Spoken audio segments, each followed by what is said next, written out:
ഖമനേയ്ക്ക് വിട നൽകാൻ ഇറാൻ ഇന്ന് വൈകിട്ട് ടെഹ്റാനിൽ പൊതുദർശനം. നാളെ വിലാപയാത്രയായ ഖൗമിലേക്ക്. ചടങ്ങുകൾക്കിടയിലും ഇറാനെ പരിഹസിച്ച് ട്രംപ്. സംസ്കാരത്തിന് ഒത്തുചേരുമ്പോൾ എല്ലാവരെയും ഒറ്റ ഷോട്ടിന് തീർക്കാൻ കഴിയുമെന്ന് ട്രംപ്.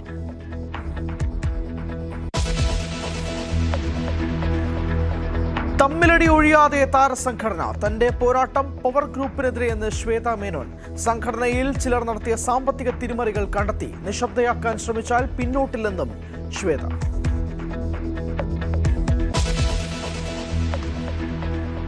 കൈവശമുള്ള ആനക്കൊമ്പിന്റെ വിവരങ്ങൾ വനം വകുപ്പിന് കൈമാറി മോഹൻലാൽ. വീട്ടിലെത്തി വിവരങ്ങൾ ശേഖരിച്ച ഉദ്യോഗസ്ഥർ.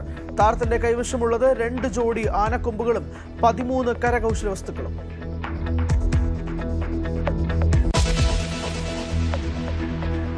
പത്തനംതിട്ടയിൽ 13-കാരിയെ സഹപാഠികൾ പീഡിപ്പിച്ചെന്ന കേസിൽ വഴിത്തിരിവ്. ലൈംഗിക അതിക്രമത്തിന് പെൺകുട്ടി ഇരയായിട്ടില്ലെന്ന് വൈദ്യപരിശോധനയിൽ തെളിഞ്ഞു. സഹപാഠികൾ പീഡിപ്പിച്ചിട്ടില്ലെന്ന് മൊഴി മാറ്റി പെൺകുട്ടി. പരസ്പര വിരുദ്ധമായ കാര്യങ്ങൾ പറയുന്നതായി പോലീസ്.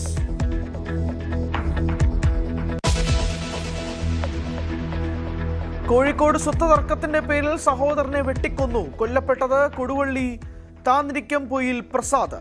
ജ്യേഷ്ഠൻ പ്രമോദ് കസ്റ്റഡിയിൽ.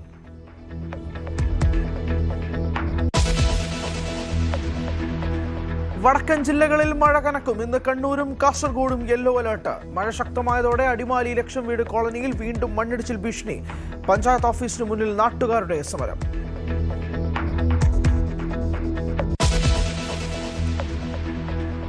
പകർച്ചവ്യാധി ഭീഷണിയിൽ തലസ്ഥാനം. നഗരത്തിലും ദേശീയപാതയിലും ജലസ്രോതസ്സുകളിലും വൻ മാലിന്യ ശേഖരണം. ശുചീകരണ പ്രവർത്തനങ്ങളും അവതാളത്തിൽ.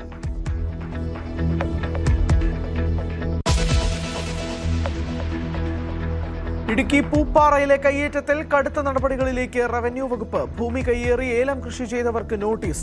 7 ദിവസത്തിനകം ഒഴിയണമെന്ന് നിർദ്ദേശം.